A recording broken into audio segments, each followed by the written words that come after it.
Blackbird Farm, June 18th, 2014. Agnes, Redwood Farm Supply, Gravenstein, California, 95472. Dear Agnes, I have to tell you, even though I want to be an excellent chicken keeper, I wasn't so sure this course was going to work out. I mean, I don't want it to be too easy, but when I started working on lesson 1, I had to borrow my mom's dictionary 5 times just to figure out what you were talking about.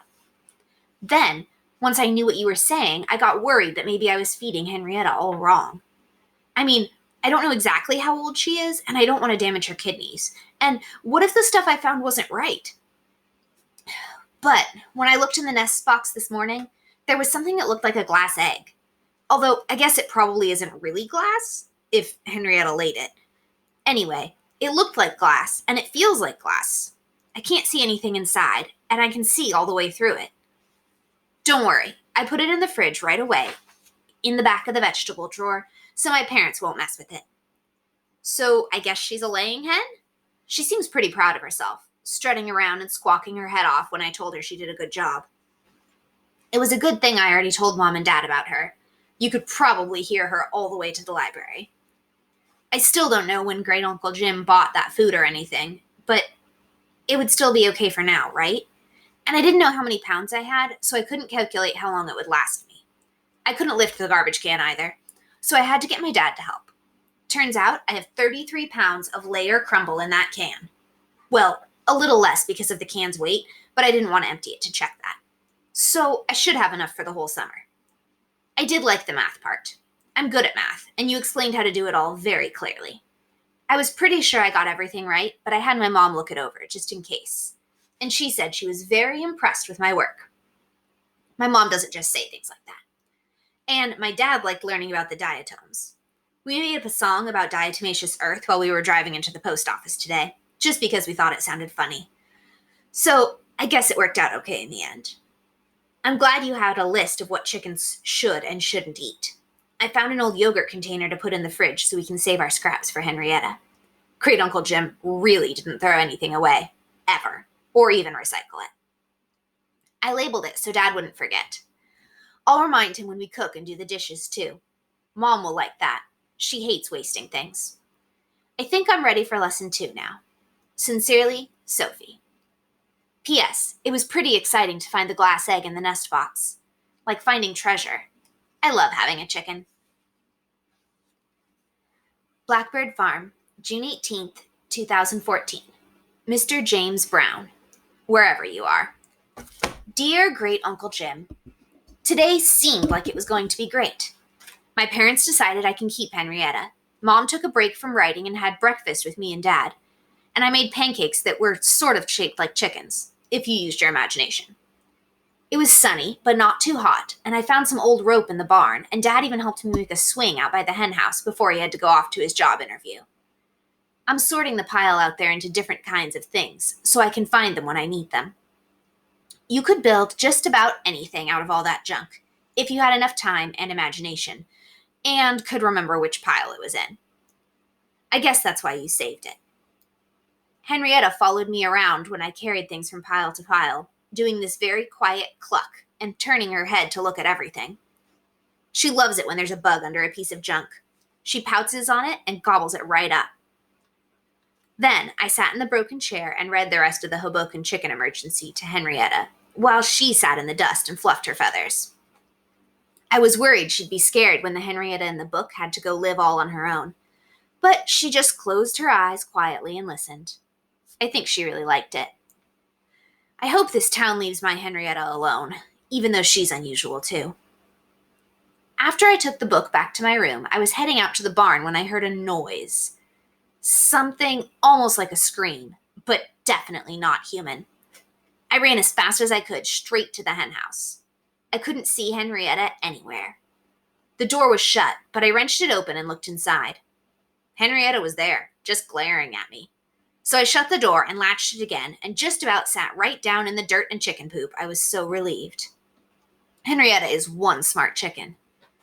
But what had made that sound? As I looked around, a cloud of crows flew over me, straight for the woods in back of the barn, cawing their heads off. They swooped and flew around a big fir tree, diving at something in the branches. Well, I've never seen it myself before, but I knew what that meant. Something they thought was bad news was in that tree. I started towards the tree, but stopped short as soon as I came around the corner of the barn and flattened myself against the wall. Mrs. Gregson's orange pickup truck was parked on the old dirt road at the base of the fir tree. Standing next to it, looking up into the branches, was Mrs. Gregson. I don't think she saw me. I took a deep breath and thought for a moment. I was scared, and I was mad, and I wanted her to leave my farm and my chicken alone. But I also wanted to know what she was doing there. So I stayed where I was and watched the fir tree and Mrs. Gregson. There was a big, dark shape huddled on the branch, with crows swooping around it. It hopped to a lower branch and turned to avoid another crow, and I saw it was mottled brown, with reddish tail feathers. I knew that bird from my chicken book. It was a predator, all right. A red-tailed hawk, right here on my farm, just a short way from my chicken. Henrietta was safe in her house, I reminded myself. But I didn't feel better. My stomach turned over and over as I looked from the hawk to Mrs. Gregson and back. And then Mrs. Gregson gave a sharp whistle, and the hawk looked at her too, just as she threw a handful of something on the ground. The hawk tipped its head to look, just like a chicken. It jumped down off the branch and landed at her feet. A crow swooped down over it, but Mrs. Gregson waved it away and it went back up in the fur with the other crows. The hawk pecked at the ground, and as I watched, it started to change from being all bent over and hook-beaked and sleek to a dark red, chubby chicken with a huge red comb and a pointy chicken beak and a fluffy chicken butt. It stopped for a minute and crowed, just like an old MacDonald, so I guess it was a rooster. The crows up in the tree went quiet. Miss Gregson watched the chicken scratch around for a few minutes. Then she grabbed the dog crate out of the back of her truck and threw another handful inside. The rooster ran right inside the crate, chortling happily. Miss Gregson shut the door and put the crate back in her truck. She stood and looked around for a minute, and I held my breath in the shadow behind the barn, glad I was wearing a brown shirt and muddy jeans. Then she got in the truck and drove off. I ran right back to check on Henrietta. She was still in the hen house, and she seemed fine. So I left her there. I know there are unusual chickens now, but I didn't know there were chickens that turned into hawks. My stomach hurts just thinking about it. And what kind of a farmer keeps a chicken that turns into a hawk and drives it around to other people's farms? I'm scared of that hawk, but I'm really scared of Miss Gregson. But don't worry, that doesn't mean I won't try my hardest to keep Henrietta safe. Love, Sophie. P.S. I followed her truck's tire tracks out to the road and shut the gate tight. I don't know if Dad left it open or if she just opened it herself and drove right in. P.P.S. It was cracked corn she threw. I checked. Blackbird Farm, June 18th, 2014. Later. Agnes, Redwood Farm Supply, Gravenstein, California, 95472. Dear Agnes, did you sell a rooster that turns into a red-tailed hawk to Miss Gregson on purpose? If so, I think that was a bad idea. She brought it to my farm today. When it turned into a chicken, it looked like a Rhode Island Red. I don't know what she was doing here, but she didn't get Henrietta. She didn't get the invisible chicken either. I didn't even see it until after she left. I was nervous, and I went to check behind the barn one more time, and something moved in the grass. It didn't look like a rat or a squirrel or even like a chicken. It wasn't that black thing either. It looked like a blurry part of the ground, like a puff of fir needles and leaves and grass blades. I froze and I waited. After a long time, slowly, like a spell was wearing off, I saw a shadow of a chicken, and then darker and lighter stripes. A while later, there was a regular-looking, fluffy, black and white chicken pecking at the ground, with a little red comb and yellow legs. I blinked, and it was still there. So I took a step forward. It vanished. Well, I couldn't leave it there waiting for Miss Gregson to come back, so I went and got the old dog crate out of the barn and a handful of sunflower seeds. I couldn't see anything when I got back to the crow's tree, not even a blur, and I felt pretty sad. But I put the crate down anyway and threw the sunflower seeds inside and left the door open. After a few minutes, a chicken-sized blur went in and I slammed the door shut. There was a horrible smell, and I found out that invisible chicken poop doesn't stay invisible. It was heavy and smelly, and I was worried about what else this special chicken might be able to do. But I carried the crate all the way up to the hen house anyway. Henrietta came down from the hen house and looked hard at the crate. I put it down and looked hard at it too. I know you said no chicks, but this new chicken looks like a girl chicken, not like a rooster. Though it's kind of hard to tell when it keeps disappearing. Finally, I gave up worrying about the new chicken and opened the crate door. We both watched while the rest of the sunflower seeds disappeared from inside. I sat very still, and eventually 2 chickens were pecking around the yard. They seemed like they knew each other. The invisible chicken stayed visible for the rest of the afternoon. Please tell me if it was Great Uncle Jim's too, so I can tell my parents it turned up and it's my responsibility. I haven't seen the black one lately. Sincerely, Sophie. P.S. You wouldn't have really sold a hawk chicken to Miss Gregson, would you? Did she steal it from you? P.P.S. Please tell me the hawk chicken isn't my responsibility too. Then there's one of those pages that looks like it's out of a chicken guidebook. It says, Barred Plymouth Rock, also known as Barred Rock. Standard height, fluffy black and white plumage with distinctive barring, yellow featherless legs and feet, small red single comb, red earlobes, large light brown eggs, steady layer, docile and friendly, good for children. Barred coloration helps this breed hide from predators. Blackbird Farm, June 19th, 2014. Mr. James Brown, wherever you are now. Dear Great Uncle Jim, the disappearing chicken laid an egg this morning. I could tell it wasn't Henrietta's because it wasn't glass. It was like a fancy organic brown egg that rich people buy at the store. I took it out of the nest box really carefully and put it in the fridge like Agnes said to, even though I could hardly wait to scramble it and eat it for breakfast. Maybe she'll lay another one, and then in a few days I can make breakfast for Mom and Dad. They'll just have to agree that having a chicken is the best thing ever. After I did all my chicken chores and my regular chores, I checked to see which of my library books were due. I finally convinced Mom and Dad I could ride my bike into town on my own to go to the library. Dad thought I'd get lost because he has no sense of direction, and Mom worried I'd get hit by a car because she's used to Los Angeles traffic. And they both were afraid I would get stuck somewhere in between with no cell phone service. But I reminded them that we live here now, and I can't just stay on the farm for the rest of my life or wait for them to have time to drive me around when I want to go somewhere. I'm 12 after all, not 8. Sometimes I have things to do.